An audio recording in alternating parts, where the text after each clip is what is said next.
السلام علیکم ڈاکٹر صاحب، یہ بتائیں کہ حمل جب ہوتا ہے تو اس میں بیٹی اور بیٹا ہونے کا ذمہ دار خاوند ہوتا ہے، بیوی ہوتی ہے یا اس کا کیا سلسلہ ہے قدرت نے رکھا ہے؟ السلام علیکم۔ بالکل آپ کی بات جو ہے میں آپ کو اس کو آگے بڑھاتا ہوں، سوال بڑا اچھا کیا ہے۔ تو یہ بھی عورت کا قصور مانا جاتا ہے کہ اس نے بیٹی کیوں پیدا کی۔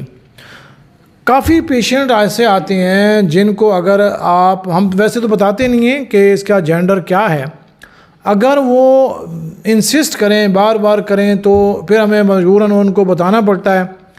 تو میں ایسے پیشنٹ دیکھ چکا ہوں جن کو بتایا کہ آپ کو بیٹی ہے، ان کی وہیں پہ انکانشیس ہو جاتی ہیں، سائیکوسس ہو جاتی ہے، ان کو اتنا پرابلم ہوتے ہیں، بی پی ہائی ہو جاتا ہے۔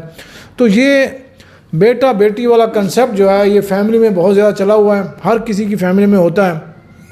تو اللہ تعالیٰ کی طرف سے ایک نظام ہے، جو بیٹا ہے وہ میل ایکس وائی کروموسوم ہوتے ہیں میل میں، اور فیمیل میں ہوتے ہیں ایکس کروموسوم۔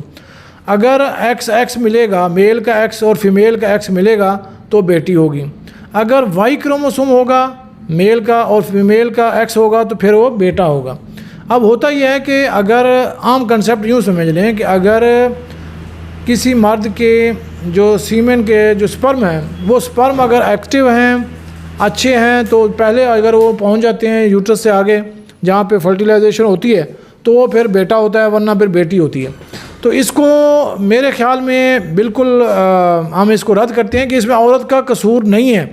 میری آپ سب سے گزارش ہے کہ عورت اس میں قصوروار نہیں ہے، یہ سراسر میل کا رول ہے، فیمیل کا تو رول ہے ہی نہیں ہے اس میں۔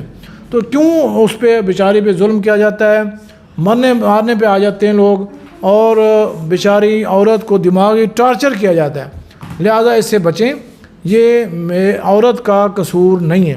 السلام علیکم۔